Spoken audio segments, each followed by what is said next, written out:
Hello, and welcome to California Gun Law. I'm your host, Don Hammond. On this episode, I'm going to talk about the laws surrounding loaning a firearm to someone else in California. I'm a licensed California attorney and a shooting instructor.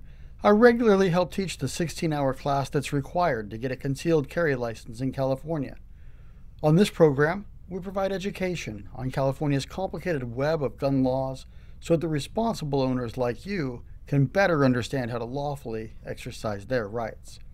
California has a complicated web of firearms laws and regulations, and there are a lot of traps for the unwary. We want to help you do it right so you won't need our criminal defense legal services. Today, I'll discuss the legal issues surrounding loaning a gun to someone else in California. Say your neighbor or your brother-in-law wants to borrow a gun and take it to the range for the day and bring it right back. Seems simple enough, right? Well, not so fast.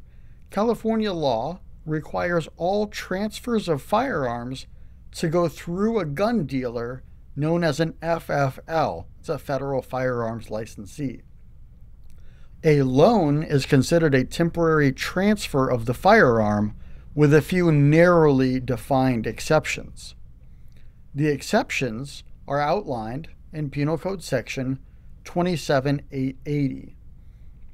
This law provides that you can only loan a firearm to certain immediate family members.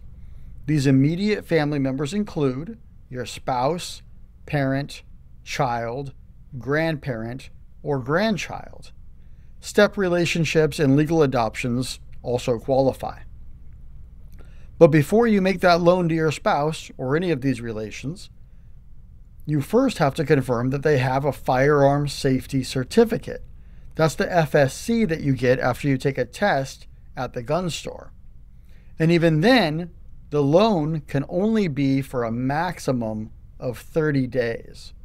It's a good idea to document the loan and provide them with a note expressly authorizing them to have your firearm and stating the effective dates of the loan so that you can prove that it's compliant and that you can avoid any legal trouble.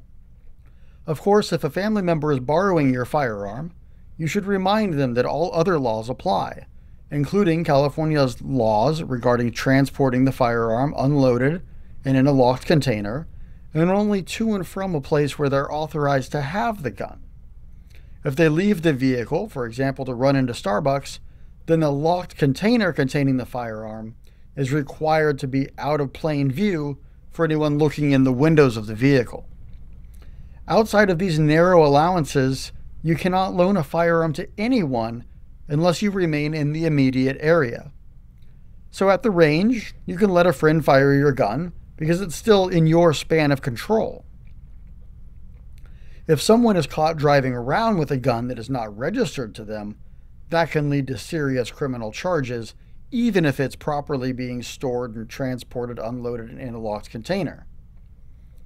So when your neighbor or brother-in-law asks to borrow your gun to go to the range, the answer should be, "Sorry, I can't legally do that, but let's go to the range together and I'll gladly let you shoot it if you pay for the ammo." When your wife asks to borrow your gun to go to the range, you need to verify that her FSC is current and provide her a note authorizing her to possess your gun for a temporary period of less than 30 days. And it's not a good idea to provide your family with the code to the safe so they can take your guns whenever they want without your explicit knowledge. That's a recipe for trouble. Tell them to get their own guns and leave yours alone. Of course, gifting a firearm to a family member is a pretty simple process. Just be sure to file the report of intrafamilial transaction with the California Department of Justice within 30 days of the transfer, along with the $19 fee. This process only applies to spouses, children, grandchildren, and the reverse. It does not work for siblings. And the receiving person has to have a valid FSC. So if your spouse or child is going to use your firearm regularly, it might make more sense to just gift it to them rather than deal with the rules about loans. I'm Don Hammond at California Gun Law. We'll catch you all next time. Stay informed, stay legal, stay safe.